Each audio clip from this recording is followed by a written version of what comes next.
हम last class तक कर रहे थे आईयूपीएसी नॉमेनक्लेचर, और उस आईयूपीएसी नॉमेनक्लेचर के साथ साथ आपने एक चीज देखी थी, लिगेंड्स की भरमार। आपको रूल्स पता लग गए थे, कोऑर्डिनेशन नंबर, ऑक्सीडेशन स्टेट सब पता लग गया था। आज उस सारे को हम खूब यूज करेंगे, बट एज पर डिस्कस्ड रोज दो तीन लिगेंड्स तो मैं आपके सामने जरूर लेके आऊंगी, ताकि आपको लिगेंड्स याद हो। मैंने सारे अभी तक नहीं करवाए हैं, स्लो स्लो स्लो रोज मिलते जाएंगे। तो मैंने एक तो गलती की हुई थी, डीएमजी और ग्लाइसिनेटो को शायद अपने फर्स्ट लेक्चर में रिवर्स कर दिया था। एक तो मिस्टेक को मैं करेक्ट कर रही हूं कि DMG di methyl glycinate, right, इसका स्ट्रक्चर होता है ये, और ये है डाइडेंटेट या बाइडेंटेट, जो आपको समझ आए, जो आपको पसंद आए। तो ये आपके पास है डाइडेंटेट और ग्लाइसिनेट। नाम करते वक्त आप इसे ग्लाइसिनेटो करते हैं क्योंकि आपको पता है सफिक्स ओ लगता है। ग्लाइसिनेट भी डाइडेंटेट है, और इसकी डेंटिसिटी की लोकेशंस भी देख लीजिए, दिस एंड दिस। तो ये ग्लाइसिनेट है। ये दोनों के नाम और फॉर्मूला में मैंने शायद रिवर्स कर दिया था, इसलिए एक तो ये करेक्ट करा रही हूं। नया लीगेंड आज अभी एक कौन सा दे रही हूं, फिर जैसे जैसे क्लास प्रोसीड करेगी आई चूज कोई एक आधा और बचा हुआ मुझे याद आता है तो मैं दे दूंगी।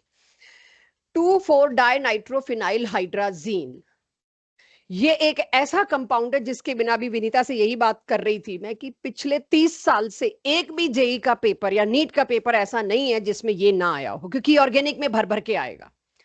एक ही काम है इसकी लाइफ में, एक ही मोटिव है, ये एल्डिहाइड और कीटोन के साथ रिएक्ट करके ऑरेंज या येलो कलर की डाई बनाता है, बस सिर्फ एक ही चीज है। और ये बहुत पॉपुलर क्वेश्चन है। तो डाइनाइट्रोफिनाइल हाइड्राजीन क्या, देखिए सुनिए, मैं आपको याद करवा रही हूं कैसे याद करना है। हाइड्राजीन का मतलब पहली बात तो ये है, this is hydrazine, NH2 NH2, NH3 जैसे अमोनिया होता है, और NH2 अकेला हो आर के साथ तो अमीन कहते हैं, दो NH2 एक साथ है तो इसको कहते हैं हाइड्राजीन। हाइड्राजीन का मैं एक H हटा दूं और उसकी जगह कुछ और लगा दूं तो उसका डेरिवेटिव बन जाएगा, राइट। जैसे मीथेन का एक H हटा के आपने एक क्लोरीन लगा दिया तो क्लोरोमीथेन बन गया, मीथेन तो वही रहा। इसलिए हाइड्राजीन का मतलब तो ये है। इसके साथ अब हम क्या लगा रहे हैं, फिनाइल रिंग। ये मैं आपको याद करवा रही हूँ क्योंकि इसके बिना आपका जेई नीट का क्वेश्चन पेपर बन ही नहीं सकता, even same goes for boards. तो यहां पर क्या हुआ,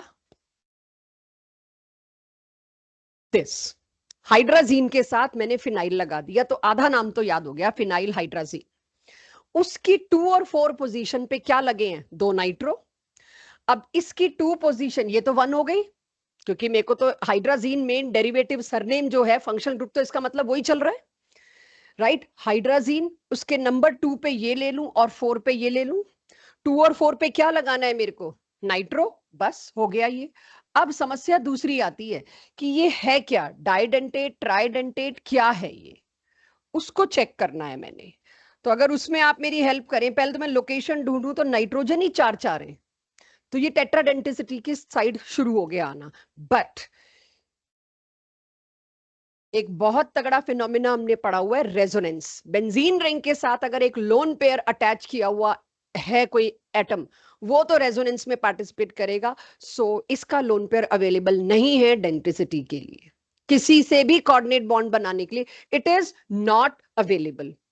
अब ऐसे ही नाइट्रो, अगर मैं इस नाइट्रो को थोड़ा ओपन अप करके लिखूं, ये सारा आपने क्लास 11th में chemical bonding as well as organic के जीओसी में पढ़ा है कि अब इसका भी तो लोन पेयर है। कहाँ है लोन पेयर, वैसे तो देखो तो वो खुद पहले एक ऑक्सीजन का कोऑर्डिनेट किए बैठा है।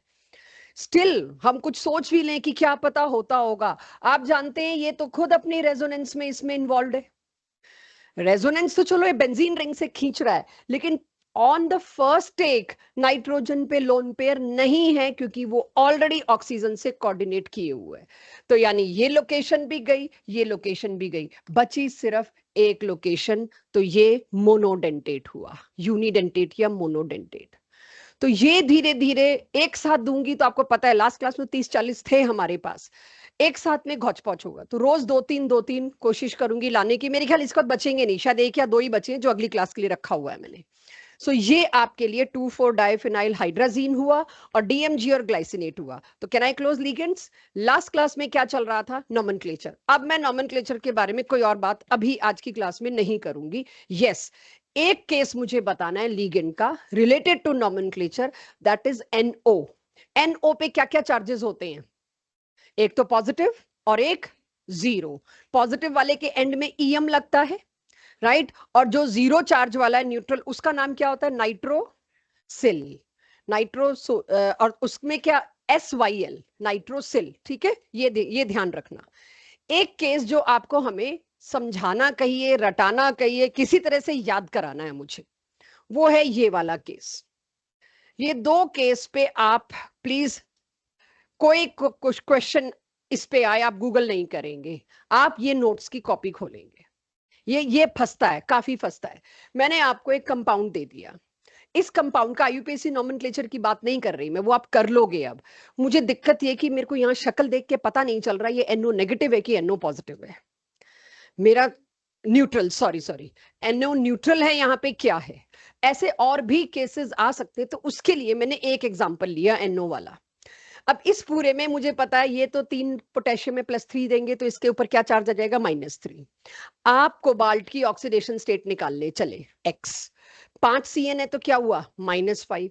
ये अगर +1 होता, मैं अब अंदाजा लगा रही हूं, शायद +1 है, +1 होता तो ऑक्सीडेशन स्टेट कितनी आती? इस पूरे में पुट कर आके +1। कोबाल्ट की क्या पूरे D&F ब्लॉक में किसी की भी +1 ऑक्सीडेशन स्टेट नहीं होती। अगर किसी की होती है, किसी एक की, वो मैं नेक्स्ट चैप्टर D&F में बताऊंगी, अभी कहीं आप वो लगा ना बैठो। तो +1 ऑक्सीडेशन स्टेट अगर होती भी है तो उसमें कोऑर्डिनेशन कॉम्प्लेक्स नहीं बनता, ये कंफर्म बात है। +1 ऑक्सीडेशन स्टेट होती होगी ड्रास्टिक कंडीशन में, स्पेशल कंडीशन में, लेकिन उसका कोऑर्डिनेशन कॉम्प्लेक्स तो नहीं बनता। यानी मेरे को इससे पता चला यहां मैंने कुछ जो एज्यूम किया वो गलत जा रहा है। अब मेरे को NO का क्या एज्यूम करना पड़ेगा? चार्ज 0। जब मैंने इस NO का चार्ज 0 एज्यूम किया तो क्या आया? +2। ये काफी फेमस ऑक्सीडेशन स्टेट है। +2 तो लगभग सभी की होती है, सभी की होती है, राइट? तो इट मींस मेरे को इस तरह से हिट एंड ट्रायल से पता लग रहा है, यहां देख के मेरे को पता नहीं चल सकता। और ये क्वेश्चंस आ रहे हैं सीधे सीधे जेई में आ रहे हैं, नीट में आ रहे हैं सीधे सीधे। आप वहां पे क्वेश्चन नहीं कर सकते कि हमें नहीं पता। क्वेश्चन इस बार तो हजारों हो लिए हैं नीट वालों पे, खत्म ही नहीं हो रहे। तो उन्होंने जिस जिस जगह भी ग्रेस डाला है, हर जगह ये बात की है, अगर ये NCERT में दे रखा है तो हम ग्रेस नहीं देंगे, और नहीं दिया। इसी तरह से अब ये वेरी फेमस, किसी को याद हो, चलिए नहीं, मैं याद का लोड नहीं लेती, GOC में हम करते हैं कई जगहों पे ऐसा कुछ सिमिलर सा कंपाउंड। ये एक और कंपाउंड में लाई, यहां मेरे कहने पे जरा NO को +1 पुट करके मेरे को आयरन की ऑक्सीडेशन स्टेट दीजिए 2, और NO को 0 पुट करके दीजिए, हिट एंड ट्रायल।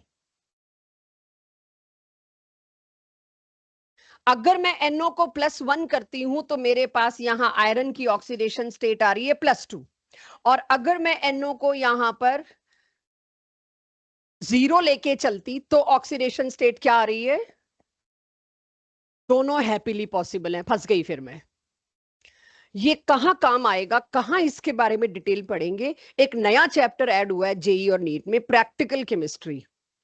ऑर्गेनिक की प्रैक्टिकल केमिस्ट्री तो चलो NCERT में ऑलरेडी थी, इनऑर्गेनिक का क्वालिटेटिव और क्वांटिटेटिव हुआ है, जिसमें ये ऐसे केसेस एक दो मिलने वाले हैं। ब्राउन रिंग टेस्ट में मिलता है, नाइट्रो का कंफर्मेटरी टेस्ट होता है ये NO3 ग्रुप का, आपको लैब्स में भी कराया जाएगा। ब्राउन रिंग टेस्ट 12th में कराया जाता है। तो ब्राउन रिंग टेस्ट में जो रिंग आता है ब्राउन कलर का टेस्ट ट्यूब में, वो इसकी वजह से आता है, वो कंफर्मेटरी होता है नाइट्रेट का। NO3 आयन किसी जगह, अगर आपको AgNO3 की सोल्यूशन लैब में दे दी और कहा बताओ इसमें NO3 है कि नहीं, आपको एक छोटा सा टेस्ट जो हम बाद में कराएंगे कराना पड़ेगा, और उससे आपको पता ही है कलर्स तो इन्हीं से आते हैं। उससे ब्राउन कलर का एक रिंग आता है, जिसमें आपको बड़े ध्यान से टेस्ट ट्यूब को पकड़ना होता है। टेस्ट ट्यूब हिला दोगे तो रिंग डिसॉल्व होकर पूरी सोल्यूशन ब्राउन हो जाती है। तो उसमें बड़ा slow slow slow H2SO4 side से डालते हैं, और एकदम स्लो, बहुत धीमा टेस्ट ट्यूब को सीधा करते हैं। कई बार तो करते भी नहीं, बे टेढ़ा ही पकड़े रहो, क्योंकि इंटरफेस पे एक रिंग बनना शुरू हो जाता है। जहां आपने उसको जोर से हिलाया वो पूरी सोल्यूशन ब्राउन होती है, और आपको दोबारा सबमिट करना पड़ता है अपना प्रैक्टिकल। सो वो जो ब्राउन रिंग बनता है वो इसकी वजह से बनता है। क्योंकि ब्राउन रिंग का कॉम्प्लेक्स आपको याद करना है, तो यहां आपको याद करना होगा कि इसके अंदर जो आयरन है वहां याद कराया जाएगा आपको, iron stage in +2 only. If iron is in +2 then can you tell me NO की क्या होगी? बस ये ब्राउन रिंग टेस्ट के दौरान हम याद कराएंगे, लेकिन जितने भी कंपटीशन लेवल के अच्छे क्वेश्चंस, ये एनसीईआरटी के सॉल्व एग्जांपल्स है, ये भी बता दूं नॉमेनक्लेचर में जितने भी अच्छे एग्जांपल्स हैं क्वेश्चंस के, उनमें एक ना एक ऑप्शन में मिलेगा और आप गलती ना खा जाओ, इसीलिए बता रही हूं। अदरवाइज ब्राउन रिंग टेस्ट में बताती है, एनसीईआरटी का एक पूरा पैराग्राफ है ब्राउन रिंग टेस्ट का, उस चैप्टर का जब आएगा वो। तो ये दोनों केसेस आपको याद हो तो आप बहुत एडवांटेज में रहेंगे। लाइक दिस ईयर जेई में एक पेपर में 25 में से 13 क्वेश्चन इनऑर्गेनिक के आए हैं, 5 ही आए हैं सिर्फ ऑर्गेनिक के, वो भी 5 भी बच्चों को ढूंढने पड़े कि ऑर्गेनिक के हैं किधर, इतना कम कवर हो रही है, पिछले 2-3 साल से यही हो रहा है। सो इनऑर्गेनिक की चीजें याद करना बेटर होगा in place of putting too much time on organic.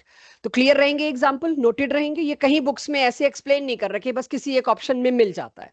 तो ऐसा कोई भी और एग्जांपल डीपीपीज में आपको मिले, काइंडली इन्फॉर्म मी, मैं उसको दोबारा यहां पे लूंगी। अब जितना हमने करना था, एक बेसिक टर्मिनोलॉजी नॉमेनक्लेचर हो गया।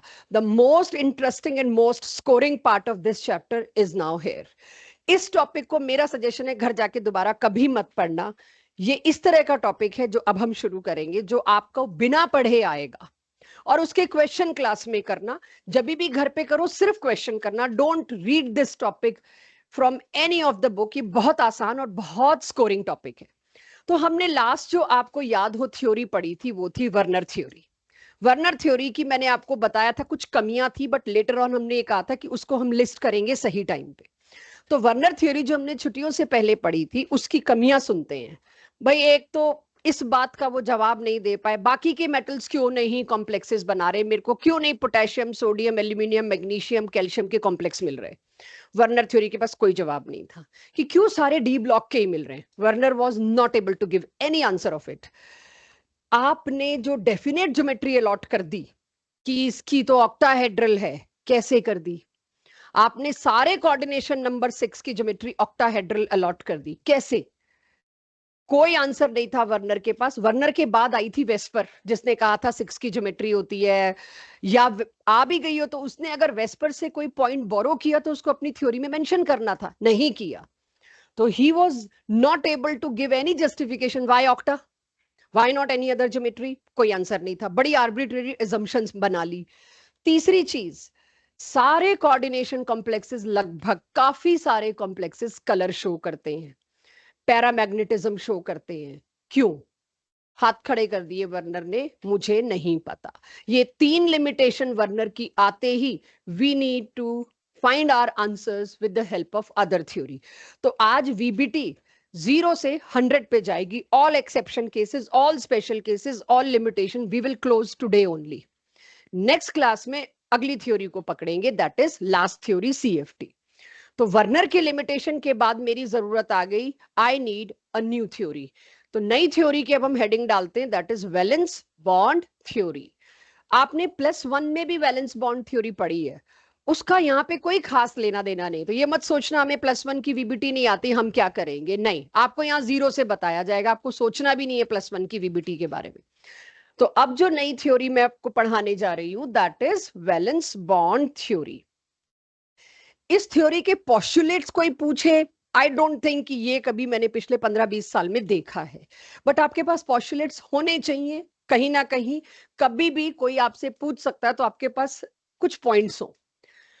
तो आई होप आप सब लोग सुन रहे हो मैं क्या बता रही हूँ। वैलेंस बॉन्ड थ्योरी कूद गई बीच में कि ये जितने भी सवाल थे, क्या सवाल था? कलर, मैग्नेटिक प्रॉपर्टी, ज्योमेट्री कैसे बता दी तुमने, बाकी के मेटल्स क्यों नहीं कोऑर्डिनेशन कॉम्प्लेक्सेस बनाते, रेदर कॉम्प्लेक्सेस क्यों नहीं बनाते। इन तीनों का जवाब देने के लिए आई वीबीटी। वीबीटी ने कहा मेरा तो काम है सिर्फ ये 3 जवाब देने। तो उन्होंने छोटी छोटी इंफॉर्मेशन कलेक्ट करके कुछ पोस्टुलेट्स दिए और उससे सारे जवाब आ गए मेरे पास। मेटल और लिगेंड के बीच उन्होंने पहली बार बोला म्यूचुअल शेयरिंग से बॉन्ड बना है जी। PBT is all about covalent bond, लेकिन म्यूचुअल शेयरिंग कैसी है? ऐसी म्यूचुअल शेयरिंग है जिसमें एक चीज तो पूरा पेयर ऑफ इलेक्ट्रॉन दे रही है और दूसरी चीज अपने एम्प्टी ऑर्बिटल में उसको ले रही है। Means it is nothing but a covalent bond being formed. Metal और लिगेंड के बीच का रिलेशनशिप क्या है? Covalent bond. कौन से वाला covalent bond? Coordinate covalent bond. ऐसा कोवेलेंट नहीं इसने भी एक इलेक्ट्रॉन दिया, इसने भी एक इलेक्ट्रॉन दिया, नहीं। इस सारी बात को एक एरो ने बता दिया। मेटल के एम्प्टी ऑर्बिटल्स में लीगेंड अपने एक लोन पेयर को, पहली बार कोऑर्डिनेट वर्ड यूज हुआ है। बेसिक टर्मिनोलॉजी में मैंने कोऑर्डिनेशन नंबर जरूर कराया, बट वो किसी ने कुछ बताया नहीं था। आज पहली बार मेरे को वीबीटी से पता चलता है, अच्छा मेटल और लीगेंड के बीच एक कोऑर्डिनेट बॉन्ड बनता है जिसमें लीगेंड अपना लोन पेयर डोनेट करके मेटल के खाली ऑर्बिटल्स में देता है। तो पहले सवाल का जवाब आ गया, भाई सोडियम पोटेशियम एल्यूमिनियम इन पे खाली ऑर्बिटल्स ही नहीं होते, तो ये कैसे कॉम्प्लेक्सेस बनाएंगे? नहीं बना सकते। तो बहुत सारी बातों को ध्यान में रखते हुए उन्होंने कहा, यानी अब मुझे पता चल गया ये बॉन्ड कोऑर्डिनेट बॉन्ड है, ये बॉन्ड डायरेक्शनल बॉन्ड है। ये बॉन्ड डायरेक्शनल बॉन्ड है। डायरेक्शनल बॉन्ड तोड़ने आसान नहीं होते, इसीलिए कॉम्प्लेक्सेस एक बार बन जाएं तो आयोनाइज नहीं होते। कहीं भी कॉम्प्लेक्स बन गया उसके बाद तो वो प्रेसिपिटेट ही होगा, उसको छान के ही बाहर निकालना पड़ेगा। तो क्योंकि ये कोऑर्डिनेट बॉन्ड बना, कोवेलेंट बॉन्ड बना, one of the very strong bond is being formed. और एक एक थोड़ी बने, छह छह बने हैं तो हमने देखा ही है, ये तो यहां पर मैंने एक लिखा है। तो फर्स्ट पॉस्टुलेट ये हुआ, ठीक है जी, मान गए। सेकेंड पॉस्टुलेट क्या कहता है? पहले सुनना फिर लिखना, मैंने टुकड़े किए हैं, एनसीईआरटी में एक पैराग्राफ चिपका दिया है। लिगेंड्स को एकोमोडेट करने के लिए मेटल को एक लालच रहता है। क्यों रहता है? भाई नंबर ऑफ बॉन्ड जितने ज्यादा बनेंगे उतनी एनर्जी गिवन आउट, जितनी एनर्जी गिवन आउट उतनी स्टेबिलिटी। तो metal is happy to accept lone pairs because उसके खाली ऑर्बिटल को यूज करके बॉन्ड्स बन रहे हैं और एनर्जी रिलीज हो रही है और वो स्टेबल हो रहा है। तो मेटल हमेशा कोशिश करेगा जितने लिगेंड्स आ सकते हैं आ जाए, मैं एकोमोडेट कर लूं। उसके लिए उसको कोई भी कानून तोड़ना पड़े इलेक्ट्रॉनिक कॉन्फ़िगरेशन का, मेटल इज रेडी। बस वो लिगेंड्स को एकोमोडेट करने के चक्कर में वेकेंट ऑर्बिटल्स अरेंज करने शुरू कर देगा, और अरेंज करेगा, अपने डी ऑर्बिटल भी सामने रख देगा, पी भी रख देगा, एस भी रख देगा। लेकिन सबकी एनर्जी डिफरेंट है। एस होता है स्फेयर, पी होता है डंबल, डी होता है डबल डंबल। इनकी एनर्जीज डिफरेंट है, इनका पेनिट्रेशन अलग है, सब कुछ अलग है। ये उन सब की एनर्जीज को बराबर करने के लिए हाइब्रिडाइज भी करने को तैयार है सब कुछ। पॉइंट इज वो सब कुछ जो +1 में पढ़ा था दोबारा आएगा थोड़ा थोड़ा, और वो मैं इसको जीरो से ही बताऊंगी। यानी मेटल अपने सारे ऑर्बिटल्स जितने दे सकता है दे देगा, आ जाओ बस बॉन्ड बना लो, मैं इनकी एनर्जी भी बराबर करने को तैयार हूं। कैसे? वो अगली स्लाइड पे जाएंगे। पॉइंट नंबर 3, जब उसने इक्वल एनर्जी की बात कही तो उसको इक्वल एनर्जी तो करनी पड़ेगी। तो बॉन्ड बनने से पहले वो क्या करेगा? सारे अवेलेबल खाली ऑर्बिटल्स को इकट्ठा करके हाइब्रिडाइज करके सामने रख देगा, यानी हाइब्रिडाइजेशन होगा। हाइब्रिडाइजेशन होना क्यों जरूरी है थोड़ी देर में बात करते हैं, लेकिन हाइब्रिडाइज करेगा। ये सब किसके इशारे पे हो रहा है? 6 लिगेंड्स अप्रोच कर रहे थे एक मेटल को। उन 6 लिगेंड्स को देखते ही, दीपाली आगे आ सकते हो, मैंने अब देखा यहाँ है जगह, आ जाओ आ जाओ। 6 लिगेंड्स को देखते ही मेटल आयन ने क्या किया? फटाफट अपने खाली ऑर्बिटल्स गिनती के निकाले, उन 6 ऑर्बिटल्स को बोला बेटा हाइब्रिडाइज करो, एक जैसे बन जाओ। जैसे ही वो लिगेंड आए सबको अपने पास बॉन्ड बनाने के लिए हम बुला सके, कोई कंपटीशन ही ना हो, सारे एक जैसे ऑर्बिटल तैयार हो गए। तो ऐसा कुछ होने वाला है। फोर्थ पॉस्टुलेट, कई बार लिगेंड्स को एकोमोडेट करने के चक्कर में ऑर्बिटल से उठा के इलेक्ट्रॉन कहीं और पटकने भी पड़ेंगे, तो मेटल उसके लिए भी तैयार है। आप आफ्बाउ प्रिंसिपल से इलेक्ट्रॉनिक कॉन्फ़िगरेशन करके आए हो, 3D बाद में भरता है, 4s पहले भरता है। यहाँ सब तोड़ फोड़ हो जाएगी। क्यों? मेटल कहेगा भाई इलेक्ट्रॉनिक कॉन्फ़िगरेशन आ गई, मेरा भर गया जो भरना था, अब मेरे को मेटल्स अपने लिगेंड्स को एकोमोडेट करना है। मैं इलेक्ट्रॉन को उठा के कहीं भी भेज सकता हूं, कितनी भी दूर। एनर्जी तो चाहिए, 6 बॉन्ड बन रहे हैं, वो कॉम्पनसेट कर देगी। तो यहां पर कहीं से भी n-1d 3D मान लो, 3D के इलेक्ट्रॉन्स आपस में पेयर अप भी करना शुरू कर देंगे, कुछ भी करेंगे, वो हम अभी अगली स्लाइड पे देखते हैं। पर्पस एक ही है, लिगेंड्स को बस एकोमोडेट करना है। तो उसके बाद लास्ट थिंग, लीगेंड कैसे एकोमोडेट होता है? लीगेंड आएगा, अपना लोन पेयर, जो भी मेटल ने उसके लिए तैयारी कर रखी है तोड़ फोड़ मचा के, उन ऑर्बिटल्स में अपना एक पेयर डाल देगा, डायरेक्शनल कोवेलेंट बॉन्ड बन जाएगा। 6 लीगेंड है तो 6 का सेम स्ट्रेंथ का बनेगा, सब कुछ सेम होगा उन बॉन्ड्स का। एंड इन लास्ट, बॉन्ड बनने से पहले जो हाइब्रिडाइजेशन होंगी, आपका जेई और नीट मिला के 4 ही हाइब्रिडाइजेशन आपको अलाउड है। DsP2 एक और, सॉरी 5। तो इसको मैं विद एग्जांपल्स लूंगी तब आपको बेटर पता चलेगा। DsP3 भी, सिर्फ ये हाइब्रिडाइजेशन अलाउड है। अगर कहीं पर sp3d2i 6, D2sp3i अगेन 6, ये कुछ नहीं समझ आएगा, सिर्फ पॉस्टुलेट्स बता रही हूँ, एग्जांपल्स के साथ समझ आएगा। इन दोनों में ज्योमेट्री क्या होगी? ऑक्टा। वर्नर ज्योमेट्री के बारे में कुछ नहीं बता पाया था कि क्यों तुमने ऑक्टा चूज करी, ये बता रहा है। ऑक्टा चूज करने के लिए 2 कंडीशंस चाहिए होंगी, या तो हाइब्रिडाइजेशन आए D2sp3 या आए sp3d2, तो पक्का लीगेंड्स अपने आप को कैसे अरेंज करेंगे? ऑक्टाहेड्रली। अगर आया sp3 हाइब्रिडाइजेशन तो ज्योमेट्री क्या होगी? टेट्राहेड्रली। अगर आया DsP2 तो क्या होगी? Square planar. और एक आखिरी DsP3, 5 है, 5 की ज्योमेट्री क्या है? Trigonal bipyramidal. I don't know मैं आज इसका केस ले पाऊंगी कि नहीं, जितनी वीबीटी होगी कोशिश मेरी है कि क्लोज ही करूं। अगर ये मैं आज नहीं ले पाई तो अगली क्लास के स्टार्ट में जरूर होगा, बट होगा। वीबीटी को 1 गो में ही क्लोज किया जाता है, एक्स्ट्रा एज के लिए कुछ अलग नहीं छोड़ा जाएगा। तो अब सबसे पहली चीज, if somebody is interested in postulates को नोट करने में, नोट करिए, नहीं तो मैं एग्जांपल्स की तरफ पहुंचती हूँ। बाकी लोग एब्जॉर्ब द फैक्ट कि क्या हो रहा है। सबसे पहले क्या हो रहा है? लीगेंड अप्रोच करते हैं अपना लोन पेयर लेके, उसकी तैयारी में मेटल क्या करता है? उतनी स्पेस अरेंज करता है, उतने ऑर्बिटल्स अरेंज करता है, और अरेंज करने के बाद उनको हाइब्रिडाइज करता है। हाइब्रिडाइज करने के बाद बुला लेता है लीगेंड्स को, आ जाओ और बॉन्ड बना लो। फिर आती है सारी चीजें, क्योंकि अब आपके सवाल आने शुरू होंगे। एक भी सवाल का मैं जवाब अगर ना दूं तो वेट करना, क्योंकि आप लोग बहुत जल्दी इस थ्योरी की कमी पकड़ लोगे, बहुत जल्दी।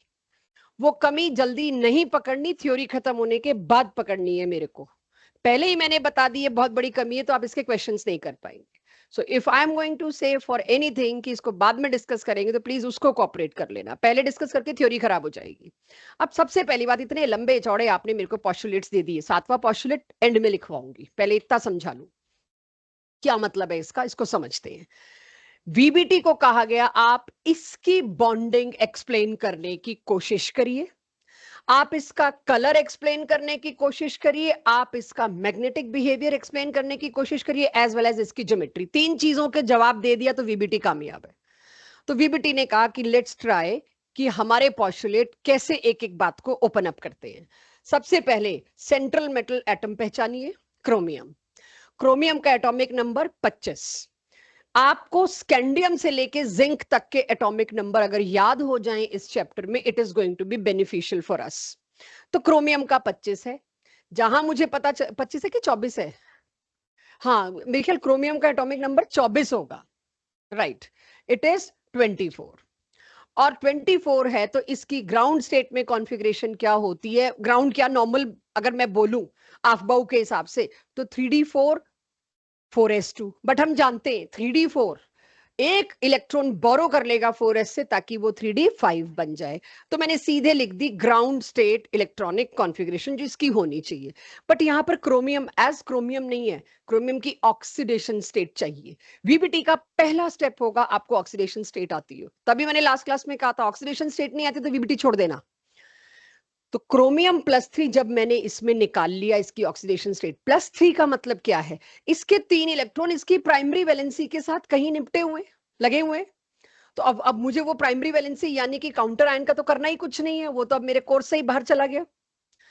तो क्रोमियम के 3 इलेक्ट्रॉन तो उड़ा दो जी, वो क्लोरीन के साथ गए। तो यहां से अगर मैं क्रोमियम के 3 इलेक्ट्रॉन हटाऊं तो मेरे पास कितने बचते हैं? चेक, यही बचते हैं। 3 हटा दिए मैंने, नहीं 3 नहीं हटाए, एक और हटाना है, सॉरी। ये बचते हैं मेरे पास एवरीवन। ये क्रोमियम +3 है जो इस डब्बे में बंद हो रखा है। अब इस क्रोमियम +3 के पास वेकेंट ऑर्बिटल्स देख लीजिए कौन कौन से हैं।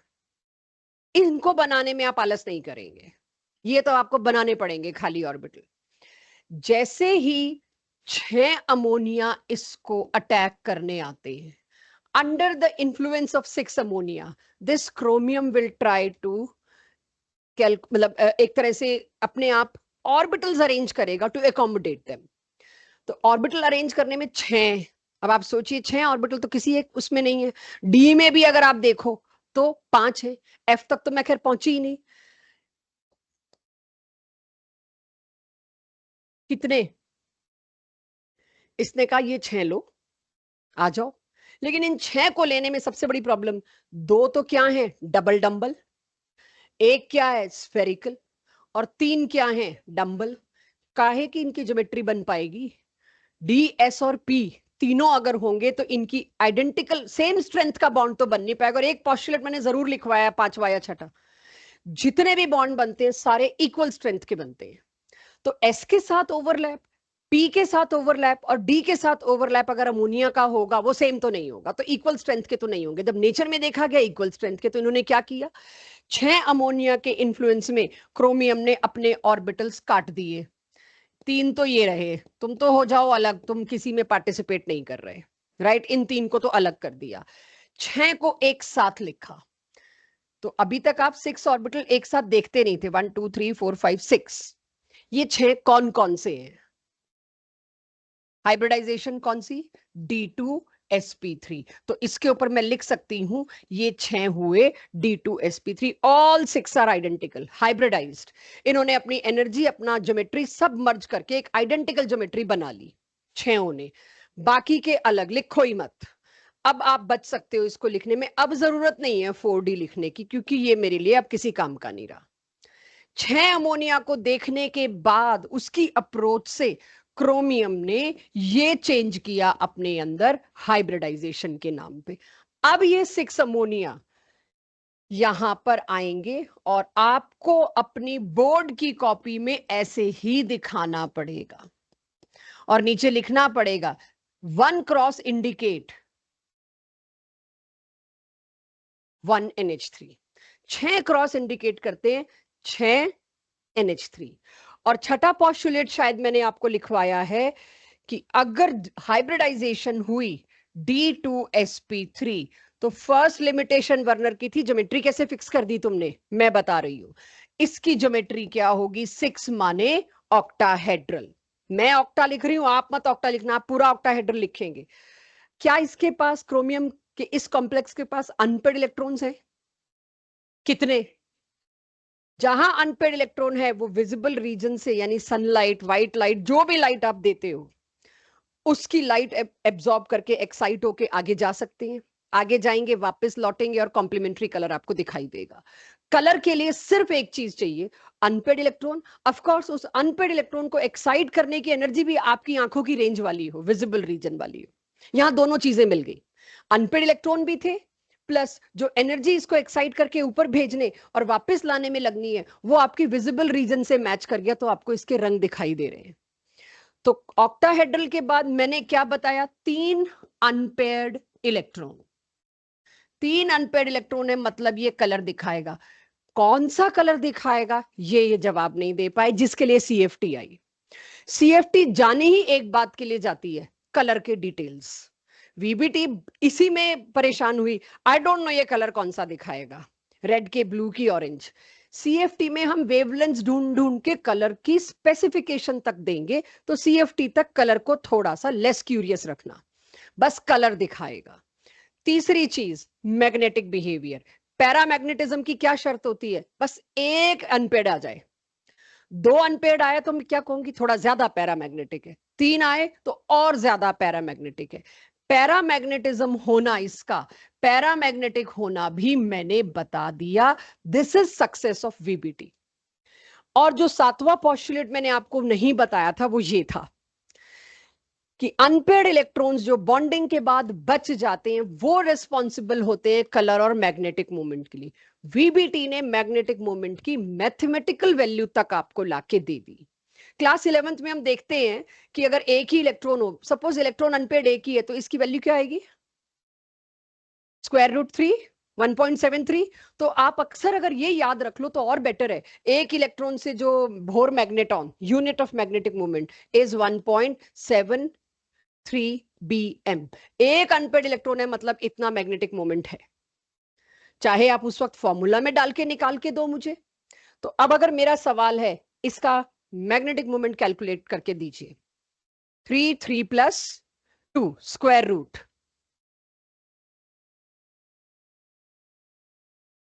√15 को जैसे आपका सवाल हो उस हिसाब से आप सिंप्लीफाई कर सकते हैं। हो सकता है ऑप्शन ही रूट में हो तो नहीं कर सकते, ये आपका मैथमेटिकल स्किल रहेगा। बट वन गो में, वन एग्जाम्पल में मैंने आपको वीबीटी एक्सप्लेन करनी चाहिए। तो किसी का 7th पोस्टुलेट नोट करना जो रह गया था, पहले उसे नोट करिए, उसके बाद ये पूरा केस आप नोट करोगे, और अगला केस आप ही लोग मेरे को इस तरह से बना के दोगे, मैं रुक के बनाऊंगी जैसे मैंने क्रोमियम का बनाया। तो पहले तो आप ये 7th पोस्टुलेट, बोर मैग्नेटॉन का formula, this mu means magnetic moment. इसका मतलब है magnetic moment.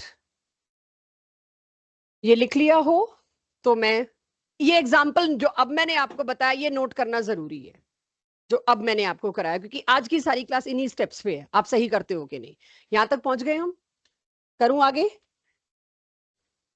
Bohr magneton, BM का फुल फॉर्म है बोहर मैग्नेटॉन, यूनिट है मैग्नेटिक मोमेंट की। चलिए, ये केस अगर आप नोट करेंगे, उसके बाद मैं एक और केस आपके सामने रखूंगी, आप उसको पूरा एंड तक मेरे को पहुंचा के दिखाओगे, तब मेरे को एक राउंड वीबीटी का क्लियर मिलेगा कि हाँ आपने कर लिया। ये मेरे को बोर्ड में अभी जो बोर्ड हुए हैं 12th के, उसका एक क्वेश्चन मिला है इसका जो आया हुआ है। जरा सुनना क्या क्वेश्चन है, आंसर नहीं पूछ रही मैं आपसे, सुन लेना। 3 पार्ट से 25th question. Right the formula for the following coordination compound with whose IUPAC name is given. Formula लिखना है, आईयूपीएसी नेम सुनना ध्यान से। Potassium tetra hydroxo tetrahydroxido zincate 2 लिख लेंगे, कोई मुश्किल है ही नहीं है। एक ही होमोलिप्टिक दिया है ये, टेट्रा मतलब OH है 4, और जिंकेट है तो उससे भी आइडिया लग गया, और ऑक्सीडेशन स्टेट भी। इसका सेकंड पार्ट ध्यान से सुनना। Arrange the following complexes in the increasing order of conductivity in their solution. शायद ये मैंने लास्ट क्लास के टेस्ट में भी था। आपको जो कॉम्प्लेक्सेस दिए, एक में 2 काउंटर आयन है, एक में एक भी काउंटर आयन नहीं है, एक में 3 काउंटर आयन है। किसमें कंडक्टिविटी सबसे ज्यादा होगी? जिसमें ज्यादा आयंस। तो बाहर 3 क्लोरीन है और एक कॉम्प्लेक्स, कुल मिला के 4 आयंस बन गए। वेंट ऑफ पूछा होता तो उसका 4 वेंट ऑफ होता, राइट? तो एक पार्ट ये, दोनों 1-1 मार्क के। तीसरा जो पार्ट दिख रहा है मेरे को, आइसोमेरिज्म, जो अब अगली क्लास में आएगा, और अगर अभी मैं आगे और सर्च करती हूँ इसी वाले पेपर में, इस टॉपिक से रिलेटेड जो क्वेश्चन होगा मैं वो भी आपको दिखाऊंगी, ठीक है? एनीवेज, जो मैंने आपको कहा अभी वो ये कहा, आपने ये बिल्कुल सही एक्सप्लेन किया। तो अब तक तो कोई मामला टाइट है ही नहीं, अब होना शुरू होगा। और वो क्या होना शुरू होगा? एक्सप्लेन करिए। आयरन CN6 3- तो पैरामैग्नेटिक है, लेकिन आयरन CN6 4- डायामैग्नेटिक है। क्वेश्चन ऐसे आएंगे, है ये भी बहुत इजी, कोई मुश्किल नहीं होने वाली, बट स्टिल। तो जिन लोगों ने कोशिश की होगी, मैं इधर पहले बात कर लूं, शायद ऐसे की होगी, कैसे की होगी देखते हैं, ठीक है? आयरन का एटॉमिक नंबर कितना है? 26। इसकी कॉन्फ़िगरेशन क्या होनी चाहिए? 3d6 4s2। तो 3d6 4s2 है, और मुझे दिख रहा है आयरन की ऑक्सीडेशन स्टेट भी अब तो आप निकाल ही लेंगे, +3। तो +3 है तो 3 इलेक्ट्रॉन, देखिएगा मैंने 3 इलेक्ट्रॉन गायब किए, ये बचा मेरे पास। इसको मेरे को पैरामैग्नेटिक एक्सप्लेन करना था, कोई दिक्कत ही नहीं है। आप लोग क्या करोगे पैरामैग्नेटिक एक्सप्लेन करने में? देखो मैंने 4D आगे का बनाया नहीं। अब हाँ जी, यस यस यस, अभी यहां से बात बहुत बदलनी शुरू होगी। मैंने पहला एग्जाम्पल जो आपको कराया ना, वो सिर्फ वीबीटी के पोस्टुलेट्स एक्सप्लेन करने के लिए कराया। तो अब देखिए इसके आगे क्या होता है वो आप समझिए। कितने मेरे को ऑर्बिटल्स अवेलेबल कराने हैं? 6। और आप देखो मैंने 4D ड्रॉ किया ही नहीं है, जगह भी नहीं छोड़ी ड्रॉ करने की। क्यों? CN लिगेंड को एकोमोडेट करने के लिए Fe को एक और आइडिया आता है, मैंने जो आपको बोला कि ये कुछ भी कर लेगा, पढ़ा लूं मैं, ये कुछ भी कर लेगा, बिल्कुल सही, ये अपने इलेक्ट्रॉन्स को बैक पेयर करेगा। इस क्वेश्चन को थोड़ा और कॉम्प्लिकेट रेदर थोड़ा और इजी बनाती हूं, जो बोर्ड में आता है, जो आपकी एनसीईआरटी में मिलेगा कि FeCN6 3- is paramagnetic and its magnetism is equal to 1 unpaired electron। जैसे ही क्वेश्चन में इन्होंने बोल दिया it's magnetism is equal to 1 unpaired electron, आपको हिंट दे दी, 5 अनपेयर्ड नहीं छोड़ सकते, हाईली पैरामैग्नेटिक वर्ड यूज करती मैं उसके लिए, मैंने हाईली यूज नहीं किया।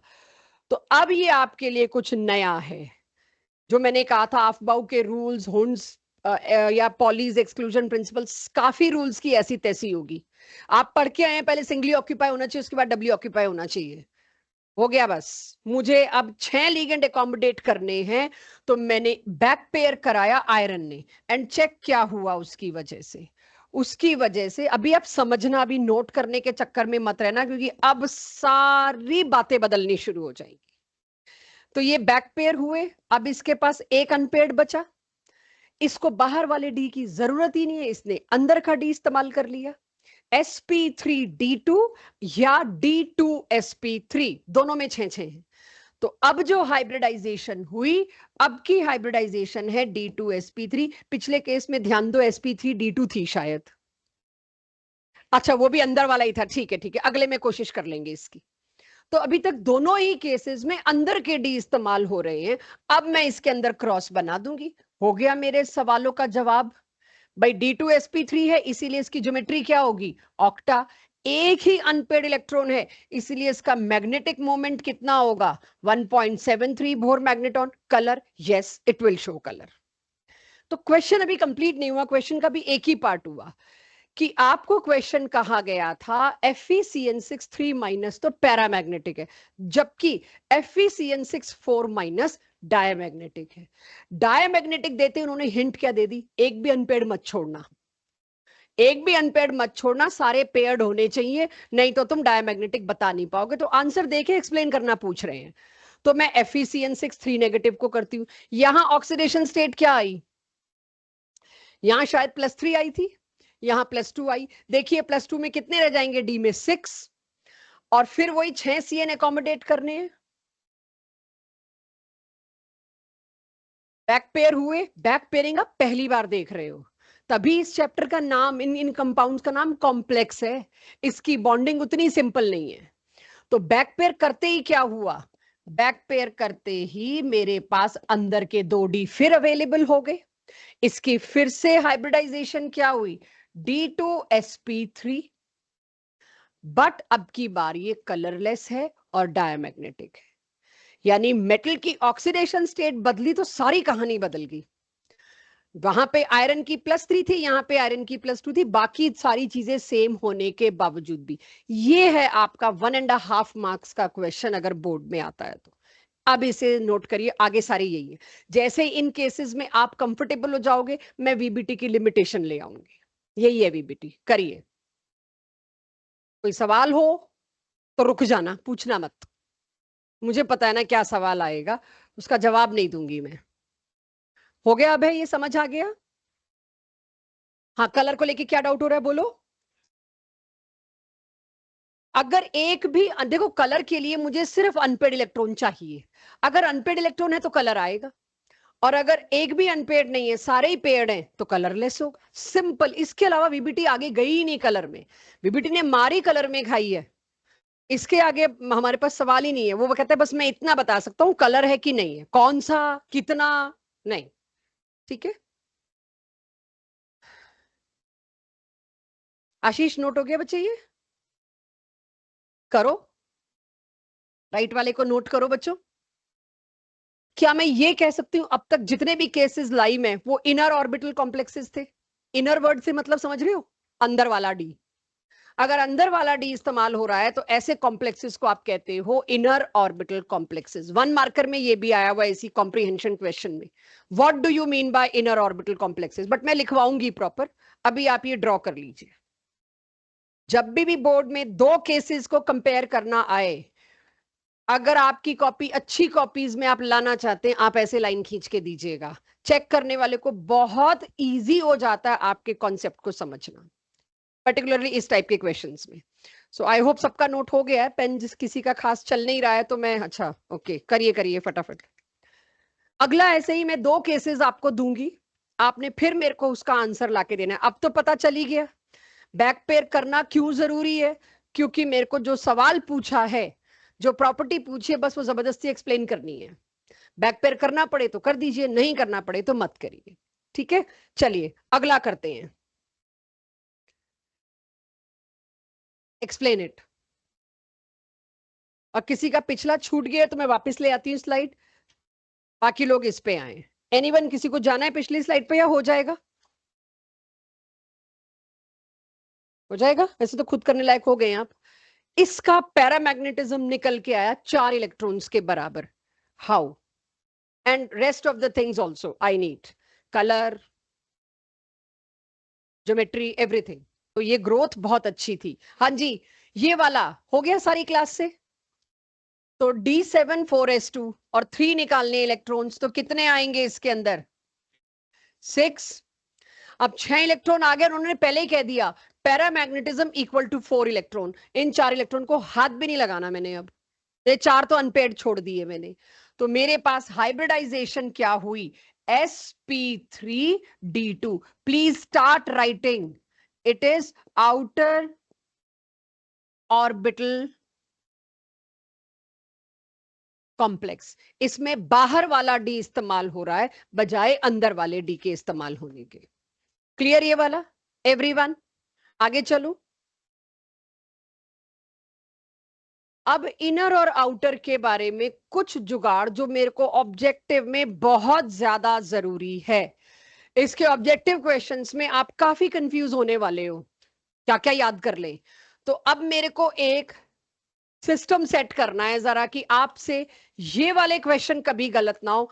More focus on objective on this slide. Anything bothering cherry? हो गया क्लियर मान्या? अब इधर आ जाओ भाई, ये काफी इंपॉर्टेंट है, ये बहुत से क्वेश्चन में आपको सेव करेगा। आपको इतना पता चल गया कॉम्प्लेक्सेस 2 तरह के चल रहे हैं इस वक्त वीबीटी में, आउटर और इनर। आउटर मतलब बाहर वाला डी ऑर्बिटल, इनर मतलब अंदर वाला डी ऑर्बिटल बॉन्डिंग में इस्तेमाल हुआ। एक बड़ी जनरल सा डिस्कशन देखिए आप लोग। अगर अंदर का डी इन्वॉल्व है, मींस D2sp3, तो यहां पर अंदर के डी इन्वॉल्व होने का क्या मतलब है? 2 डी ऑर्बिटल लेने पड़ेंगे इसके। अगर कॉन्फ़िगरेशन है D5 है मतलब बैक पेयर तो कराना पड़ेगा। D5 था तो यहां से 2 को उठा के पीछे भेजा और 2 डी अरेंज किए। D6 था तो भी पीछे भेजा। कहने का मतलब यहां ये है, चाहे कॉन्फ़िगरेशन, देखो D3 में तो कोई समस्या ही नहीं है। मैंने D5 ही क्यों लिया? अगर मैं D3 ले लेती, D3 में तो फाइट ही नहीं है, पहले ही 2 अवेलेबल है। D3 में तो फाइट ही नहीं है, फाइट शुरू होती है D4 से। मैंने एग्जांपल D5 और D6 का लिया, आप D7 भी देख लेना। अगर आपके इनर डी ऑर्बिटल इन्वॉल्व होते हैं तो बैक पेयरिंग एनकरेज होती है, बैक पेयरिंग करनी पड़ती है। पेयरिंग करने का मतलब है स्पिन का लो हो जाना। स्पिन लो हो जाने का मतलब क्या है? Total spin. इसकी स्पिन क्या थी? Plus half plus half plus half. कोई मेरे को कहे टोटल स्पिन क्या है? +3/2। यहां पर टोटल स्पिन क्या है? हाफ। अनपेड इलेक्ट्रॉन की गिनती कम होने का मतलब वो लो स्पिन कॉम्प्लेक्सेस हैं। तो आज के बाद, और ये बोर्ड का 1 मार्कर क्वेश्चन है again, justify why inner orbitals are generally low spin. भाई इनर ऑर्बिटल होगा तो उसमें बैक पेयरिंग करनी पड़ जाएगी। फॉर एग्जांपल D5 D6, आप D7 भी ले लेना। जब बैक पेयरिंग पेयरिंग करने का मतलब क्या है? स्पिन कैंसिल करना। स्पिन कैंसिल करने का मतलब क्या है? स्पिन का टोटल लो हो जाना। तो जितने भी इनर आप कॉम्प्लेक्सेस देखोगे उन सब में स्पिन आपको क्या मिलेगी? लो। और अगर आउटर कॉम्प्लेक्सेस आप देखते हो, आउटर कॉम्प्लेक्सेस में तो फाइट ही बिल्कुल ही नहीं है भाई, बाहर वाला डी इस्तेमाल करना है। अंदर वाले डी के unpaired electron as it is छोड़ के जाएंगे। अब इनर ऑर्बिटल का इन्वॉल्वमेंट ही नहीं है, तो इनकी तो हमेशा ही स्पिन ज्यादा एंड पे मिलेगी, हायर एंड पे मिलेगी। सो ये पूरा एक क्वेश्चन देखिए, जब 8 नंबर का है बोर्ड्स में तो क्वेश्चंस तो आपके पास बनेंगे ही बनेंगे, कोई टॉपिक ही नहीं छोड़ पाएंगे। वो जो मैं अभी बोर्ड का पेपर देख रही हूँ, कोई टॉपिक नहीं छोड़ा हुआ है। सीएफटी से क्वेश्चन है, वीबीटी से क्वेश्चन है, नॉमेनक्लेचर से आपने देख लिया क्वेश्चन है, अगली थ्योरी जो सीएफटी उससे तो है ही है। तो सारे ही जगह से क्वेश्चन पूछे हुए हैं। सो यहां पर आपको ये ध्यान रखना है कब स्पिन लो मिलती है, कब हाई मिलती है। तो दो आपके पास क्लासिफिकेशन हो गई, इनर एंड आउटर के साथ साथ low and high spin complexes. Note करना हो करिए, आगे चलते हैं। और मैं बोर्ड का एक क्वेश्चन बता रही हूं इससे। अब आपको बोर्ड में क्वेश्चन चॉइस में है, मैं एक ही दे रही हूं आपको, दूसरा नहीं दे रही, थोड़ी देर बाद मौका लगा तो दे दूंगी। एक्सप्लेन वाई एफई, पूरा मत करना बेशक, आप ये देख लेना क्या अब आप एक्सप्लेन कर सकते हो इसको, तो मैं आगे इसके कॉम्पिटिटिव पार्ट पे जाऊं। बोर्ड का पार्ट कंप्लीट हो गया। Explain why FeCN6 3 minus is an inner complex whereas Fe, एक बहुत इंटरेस्टिंग चीज इसमें देखने को मिलेगी आपको, H2O whole 6 3+ is outer complex. मैंने शॉर्ट में लिख दिया इनर कॉम्प्लेक्स, अगलों ने पूरा लिखा हुआ है इनर ऑर्बिटल कॉम्प्लेक्स और आउटर ऑर्बिटल कॉम्प्लेक्स। मैंने शॉर्ट में लिख दिया, ऑर्बिटल वर्ड नहीं लिखा मैंने। कैसे एक्सप्लेन करोगे, कर पाओगे? और साथ में आयरन का 26 भी गिवन है एटॉमिक नंबर। दोनों में आयरन की ऑक्सीडेशन स्टेट चेक करवाना बच्चों। दोनों में ऑक्सीडेशन स्टेट क्या है, +3+3। तो D6 होता है 26 का, D6 4s2, 3 निकाल दो तो D5 बचेगा। तो है भी दोनों के अंदर D5। अब सोच के क्या बताएंगे आप, एक में बैक पेयरिंग होगी, एक में बैक पेयरिंग नहीं होगी। आपको क्या लगता है इसमें कौन डिसाइड कर रहा है बैक पेयरिंग? लीगेंड, और कुछ नहीं। क्योंकि दोनों में आयरन का ऑक्सीडेशन स्टेट भी सेम है, central metal ion exactly same है। फिर भी आप देख रहे हो एक में लो स्पिन कॉम्प्लेक्स बन रहा है, या कह लीजिए एक में इनर कॉम्प्लेक्स बन रहा है, एक में आउटर ऑर्बिटल कॉम्प्लेक्स बन रहा है। मींस ये सारी कहानी कौन डिसाइड करेगा? लीगेंड। कि बैक पेयरिंग होनी या नहीं होनी, ये लीगेंड आके बताता है अटैक करते हुए क्या करो। तो ये क्वेश्चन जो पूरा 1.5 नंबर का है, इस क्वेश्चन को अगर मैं देखूं 5 मार्कर में 3 पार्ट से, ये आखिरी पार्ट है और इसमें भी चॉइस है। तो लॉजिकली ये 2 नंबर का बनता है बाकी के पार्ट्स के हिसाब से। तो 2 नंबर में आपको प्रॉपर वैसे ही करके दिखाना चाहिए, लाइन खींच के उसका, एक केस इधर और एक केस इधर। कर लेंगे ये सभी लोग? ये है आपका बोर्ड लेवल का क्वेश्चन, इससे ज्यादा वीबीटी में कुछ नहीं पूछा जा सकता। लेकिन अगर एक और रहता है, अभी मैं क्योंकि कोऑर्डिनेशन नंबर 6 ही लाई हूं, उसका चौथा पार्ट भी रहता है, तो मैं वो भी चॉइस वाला, सॉरी इसी की चॉइस में जो दूसरा था वो मैं जब कोऑर्डिनेशन नंबर 4 शुरू करूंगी तब लेके आऊंगी आपके पास। अब आ जाते हैं मेरे को इसमें ऑब्जेक्टिव में कहां तंग किया जा सकता है, चाहे वो ऑब्जेक्टिव अच्छा डिफिकल्ट बोर्ड में आना हो या ऑफ कोर्स आपके कॉम्पिटिशन्स में आना हो। तो कॉम्पिटिशन के क्वेश्चन ये शुरू हो गए। आप इसकी हाइब्रिडाइजेशन आइडेंटिफाई करिए। अगर मैंने मैग्नेटिक मोमेंट 2√2 दे दिया, ये आपका ऑब्जेक्टिव क्वेश्चन है। मैग्नेटिक मोमेंट 2√2 है, तो सोचो ये 2 को अंदर ले जाऊं तो क्या बन गया होगा, 4। तो यानी √8 आना चाहिए। √8 कब आता है? n+2 में, जब n 2 हो। सॉरी, किसी को अभी ना कनेक्ट हो पा रहा हो कि मैं बहुत तेज बोल रही हूं, तो उनके लिए 2+2, सॉरी ये करना चाहिए था। यानी n क्या है? 2। देखिए 8 आ जाएगा, मतलब 8 अगर मैग्नेटिक मोमेंट आता है √8, तो उससे साफ तौर पे दिख रहा है, अच्छा लिखा हुआ ही है मैंने, सॉरी, n क्या होगा? 2। अनपेड इलेक्ट्रॉन 2 छोड़ दो बस। ये हिंट, मेरे को कोई ना कोई हिंट हर जगह दी जा रही है। बोर्ड लेवल के क्वेश्चन में आ रहा था पैरामैग्नेटिज्म इक्वल टू 4 इलेक्ट्रॉन, यहां वाले क्वेश्चन में सीधे मैग्नेटिक मोमेंट दे दिया, ढूंढो खुद। और ऐसा एक एग्जैक्ट क्वेश्चन जो है आपका एनसीईआरटी में सॉल्व्ड क्वेश्चन के तौर पे दे रखा है, वो थोड़ा डिफरेंटली है, वो भी लूंगी मैं आपके पास। तो यहां से मेरे को अनपेड इलेक्ट्रॉन दोगे, पता चल गया।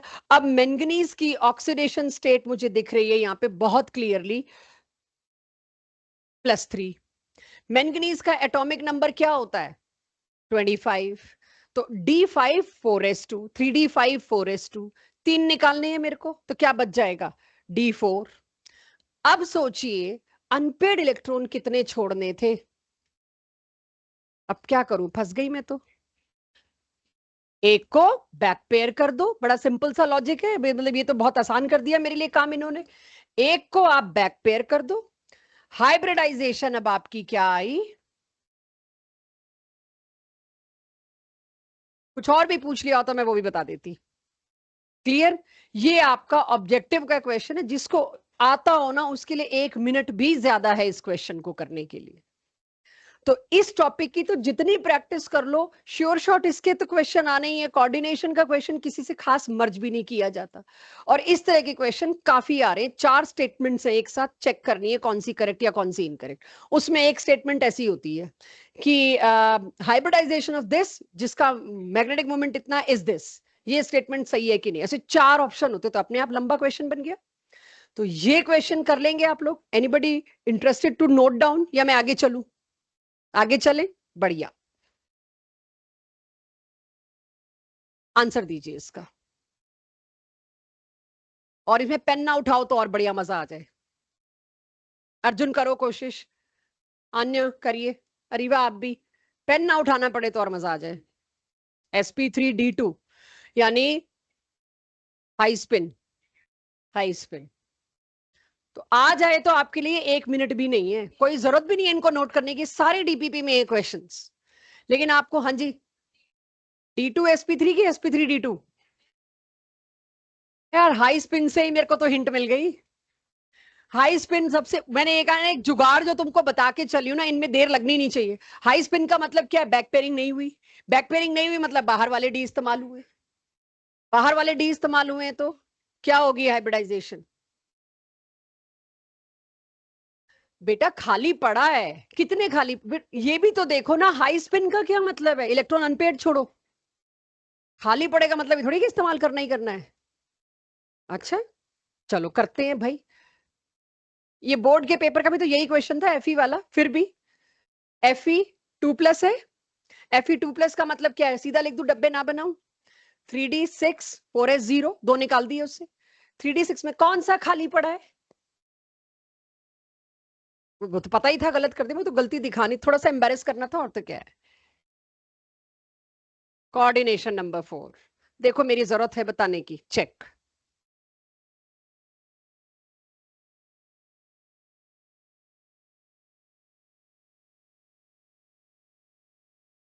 मैं पॉस्टुलेट में लिखवा के आई हूं। sp3 है तो ज्योमेट्री टेट्राहेड्रल, और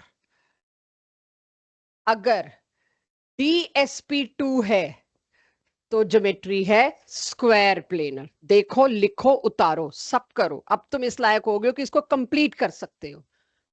फैक्ट्स मैंने लिख दिए, कलर और मैग्नेटिज्म खुद लिखो कितना है वैल्यू दोनों की। ये मेरी लास्ट ईयर की स्लाइड्स ही हैं, बाई चांस बोर्ड में भी यही क्वेश्चन है सेम। जो मैंने कहा था आपको कोऑर्डिनेशन नंबर 4 का मैं तब कराऊंगी, ये वही आ गया। और ये नहीं कि हमने प्रिडिक्ट कर लिया, ये इकलौता केस एनसीईआरटी में दे रखा है। तो हमने कोई नहीं प्रिडिक्ट किया, हमें पता है ये केस एक ही दे रखा है, और उन्होंने जब टेट्राहेड्रल या स्क्वायर प्लेनर पूछना उन्होंने यही लाके देना है। Very predictable. अगर आपको DsP2 हाइब्रिडाइजेशन दिखती है तो आप स्क्वायर प्लेनर बताएंगे, sp3 दिखती है तो आप टेट्राहेड्रल बताएंगे। अब आप यहां देखिए, सेंट्रल मेटल आयन सेम है, फिर किसने काम खराब किया? आके लीगेंड्स ने। वीबीटी लीगेंड्स के बारे में तो बात ही करना भूल गई। लीगेंड्स को तो सिंपल बता दिया, लीगेंड आएगा लोन पेयर देगा, लेकिन इतना इतने तमाशे हो रहे हैं लीगेंड की वजह से। तो हाँ जी, बोलिए। कुछ कुछ लीगेंड्स बैक बॉन्डिंग सपोर्ट करते हैं, कुछ सपोर्ट नहीं करते। ये सीएफटी आके देगी, राइट। वीबीटी ये नहीं दे पाई। वीबीटी तो लिस्ट बना ली। ये पैरा क्यों है? बैक पेयरिंग मत कराओ। ये डाया क्यों है? बैक पेयरिंग करा दो। उन्होंने तो एक ऑब्जर्वेशन लाके दे दी बस। ये हो जाएगा सबसे। ये बोर्ड का यही क्वेश्चन है जो चॉइस में था। मैं अब दोबारा वो अपना नहीं खोल रही पेपर, आपको दिखा दिया मैंने। एवरीबडी, तो 4 हाइब्रिडाइजेशन आ गई मेरे पास। sp3, और एक ये आ गई DsP2, और पिछली स्लाइड्स तक हम क्या ले रहे थे, sp3d2 और d2sp3। तो ये चार आपके बोर्ड्स का सिलेबस अलाउ करता है, यहां तक सब लोग कर लेंगे hopefully. Coordination number 5, coordination number 5 आपका बोर्ड अलाउ नहीं करता, लेकिन आपके जेई नीट को आपको देखना पड़ेगा उसमें, जैसे कि ये।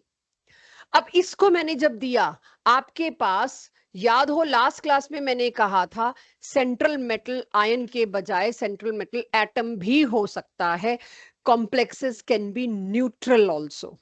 अगर कोई चार्ज नहीं दिया है इसका मतलब न्यूट्रल है, और मैंने इतना तक बताया था ये सिर्फ कार्बोनिल के साथ है। होता भी निकल का केस था एक में, अब ये निकल निकल बहुत हो गया था इसलिए एक में आयरन का ले आई। आयरन के साथ 5 कार्बोनिल है। अब ये कैसे देखना एक बार, और मुझे हाइब्रिडाइजेशन पकड़वाना क्या होगी। अब इसमें तो आयरन पूरा ही है 4s2, यहां तो कोई इलेक्ट्रॉन गायब नहीं कर सकती क्योंकि आयरन की कोई ऑक्सीडेशन स्टेट ही नहीं है, आयरन न्यूट्रल है। तो मैंने 4s से उठा के भी 3D में भेजने में परहेज नहीं किया। Under the influence of carbonyl, carbonyl सबसे अच्छे लिगेंड्स की लिस्ट में आएगा, सबसे ताकतवर लिगेंड्स की लिस्ट में आएगा जो तुम पूछ रही थी। कार्बोनिल आए तो तुम्हें कुछ सोचना ही नहीं है, बैक बॉन्डिंग करा दो। लेकिन वीबीटी ये बताने में कामयाब नहीं थी, ये मेरे को सीएफटी से चुराना पड़ेगा कॉन्सेप्ट नेक्स्ट क्लास में, कि हमें पता लगाना हो किसमें बैक पेयरिंग हो रही है किसमें नहीं। क्वेश्चन में हिंट ना दे रखी हो, आज की डेट में नहीं लगा सकते, अगली क्लास में लगाएंगे। तो पहले यहां पर ये देखिए हुआ क्या, ये 2 इलेक्ट्रॉन भी पीछे लौट के आए हैं बच्चों, और ये वाला इलेक्ट्रॉन भी पीछे लौट के आया। अब मुझे आप बताइए हाइब्रिडाइजेशन कौन सी अलाउ करूं। DsP2 भाई 5 है, सॉरी सॉरी सॉरी, मैं अभी तक 4 में ही चल रहा हूं, आई एम सॉरी। हाइब्रिडाइजेशन लिख देंगे, ज्योमेट्री क्या हुई, ट्राइगोनल बाइपिरामिडल। पैरा डाया के बारे में any comment, dia magnet completed. ये बुक्स में नहीं मिलता, ये अंडरस्टूड मान लेते हैं, ऑब्जेक्टिव में आ जाता है, ये किसी बुक में नहीं मिलेगा, हमारी बुकलेट में जरूर मिल जाएगा बट वैसे बुक्स में नहीं मिलता ये। आयरन का तो ऑक्सीडेशन नंबर यहाँ पे 0 होगा ना, क्योंकि ये न्यूट्रल है, दिस इज न्यूट्रल, इस पे कोई चार्ज ही नहीं है, ना कोई काउंटर आयन है, तो ऑक्सीडेशन नंबर 0 है, तभी तो मैंने 3d6 4s2 पूरा लिखा, कोई भी इलेक्ट्रॉन गायब नहीं किया। Here iron is having oxidation state 0। हाँ जी, वीबीटी क्लोज कर सकती हूँ, इसकी लिमिटेशन ले लूं, कोई डाउट तो नहीं है। चल, ये 4 केसेस या 4 लिमिटेशन है। पहली limitation, first limitation is low spin और हाई स्पिन की बनना, कोई जस्टिफिकेशन नहीं दिया, वजह नहीं दी कि इसमें बैक पेयरिंग क्यों हुई, इसमें बैक पेयरिंग क्यों नहीं हुई, कहां पर मेरे को क्या करना चाहिए, मेरे पास कोई जस्टिफिकेशन नहीं है, बस बता दिया इसमें बैक पेयरिंग हो गई। किस वजह से नहीं बताया, कहीं कर दी कहीं नहीं करी, इसके बारे में उन्होंने कोई जस्टिफिकेशन नहीं दिया। सबसे बड़ी लिमिटेशन वीबीटी की मेरे को ये लगी, जिसके लिए मेरे को एक और थ्योरी चाहिए होगी, इन्हीं पॉइंट्स पे आएगी एक और थ्योरी। अब जो दिया वो भी सही दिया कि नहीं वो चेक करना है, असली लिमिटेशन तो वो हुई, ठीक है, वो तो पता है मेरे को, इसके बारे में वो जस्टिफाई कर नहीं पाए, लेकिन जो उन्होंने दिया क्या वो भी ठीक था, क्या वो सारे कॉम्प्लेक्सेस को कवर कर रहा था या उसमें भी कुछ अड़चन थी, वो असली लिमिटेशन होती है, उसको पकड़ते हैं। इसलिए तो अगला पहले ही कह रहा है मैं नहीं बता सकता।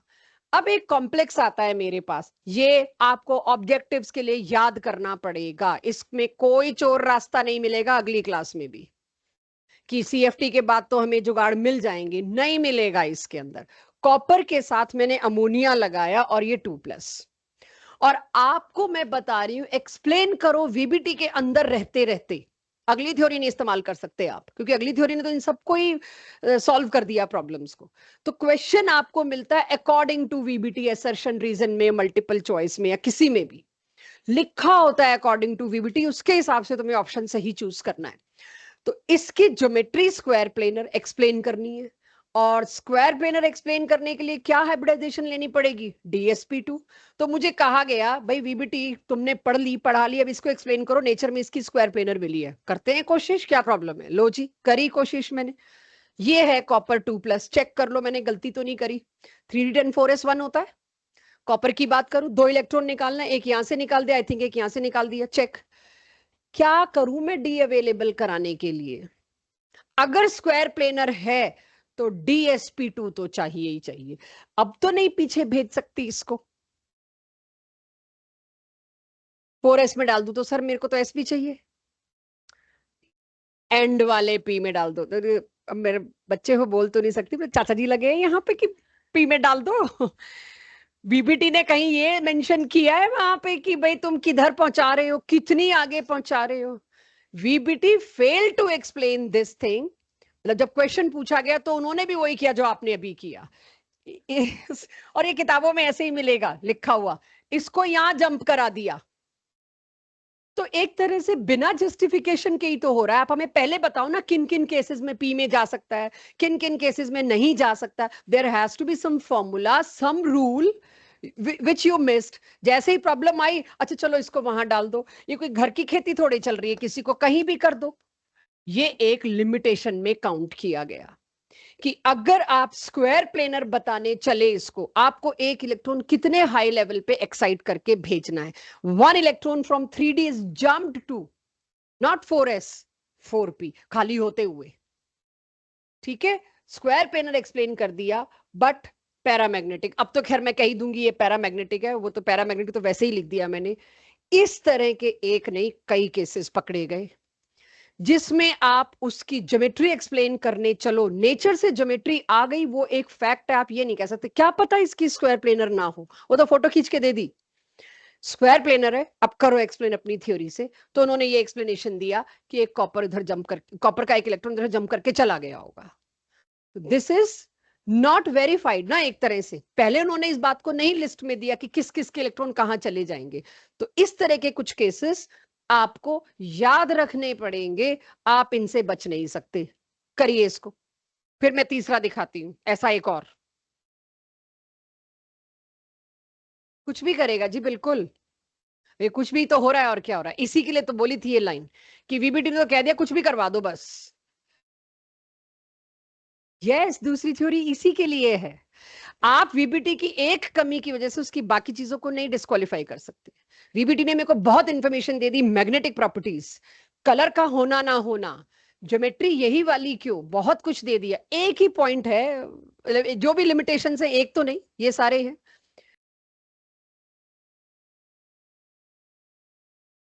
भाई बैकबॉन्ड तुम इसको कर दो, इसका क्या करूं? मेरे को पैरामैग्नेटिज्म बताना है, एक इलेक्ट्रॉन बराबर इसकी मैग्नेटिक मोमेंट को जब मैंने मेजर किया मैग्नेटिक फील्ड में रख के, वो आया 1.73 बोर मैग्नेटॉन। मींस एक अनपेड है, एक अनपेड। अब मैं क्या करूं? अच्छा चलो लास्ट, ओहो बच्चों तुम, एक डी इधर का एक डी इधर का, ऐसी, हाँ ठीक है। ये पहली बार नहीं हो रहा है मेरे साथ, ये हाइब्रिडाइजेशन एग्जिस्ट नहीं करती। ठीक है, एक अंदर वाला डी ले लूं, एक बाहर वाला ले लूं। तो मुझे आदत है इस आंसर की, बहुत बार आया ये आंसर को, पहली बार हम थे, हम भी यही आंसर देते थे। अब थोड़ी सी अकल लगा के देख लो जरा, लॉजिक भी लगाना चाहिए, जो मन आए वो नहीं कर सकते। Have a look. ये एक अगेन ऐसा केस था जहां वीबीटी के जनरलाइजेशन फॉलो हो ही नहीं रहे, कि जबरदस्ती हमें कहां पर इमेजिन, यानी कि जो भी केसेस मेरे को उन 6-7 पॉस्टुलेट से बाहर लाने पड़े, वो इसके लिमिटेशंस थे, इसके बारे में वो पहले प्रिडिक्ट नहीं कर पाए। नोट करिए इसको, ये तो लिमिटेशन है ना बेटा, लॉजिक थोड़ी है।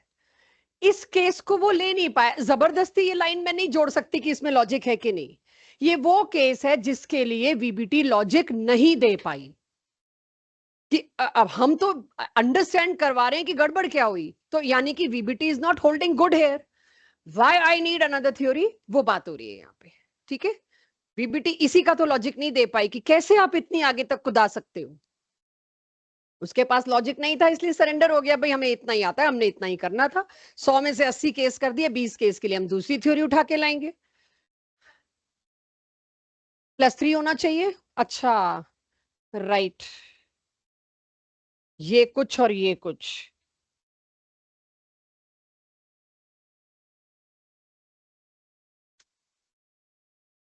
हो जाएगा।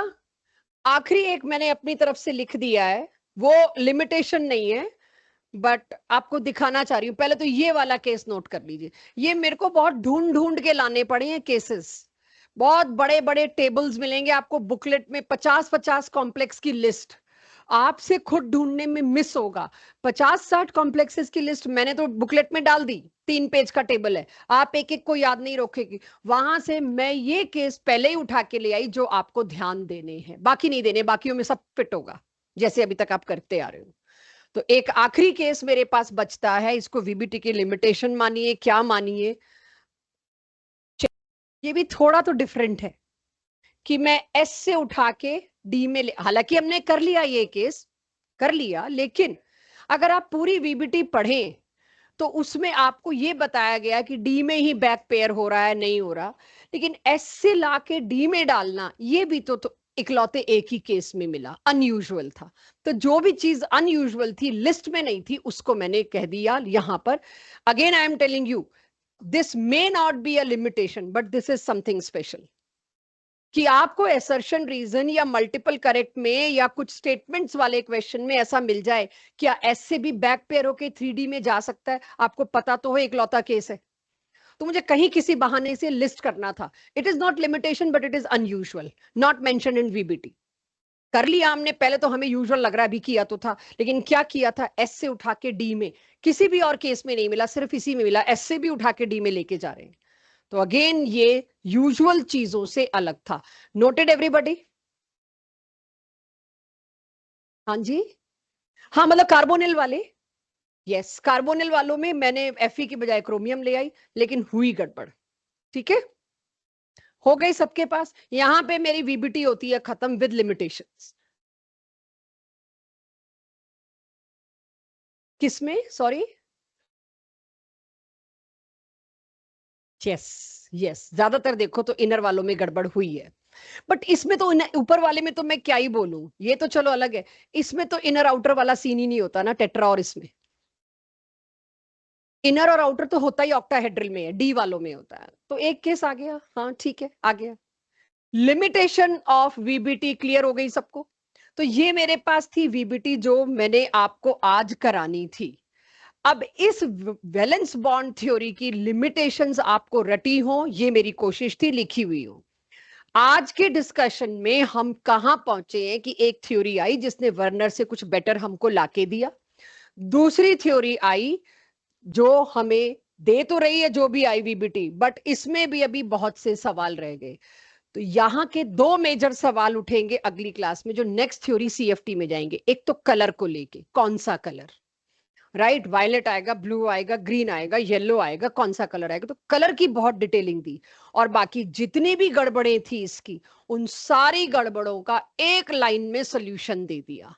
यानी सीएफटी के सिर्फ दो पॉस्टुलेट्स हैं, सिर्फ दो पॉस्टुलेट्स, और वीबीटी के कितने सारे, क्योंकि जो चीजें वीबीटी ने बता दी वो सीएफटी ने दोबारा नहीं बताई।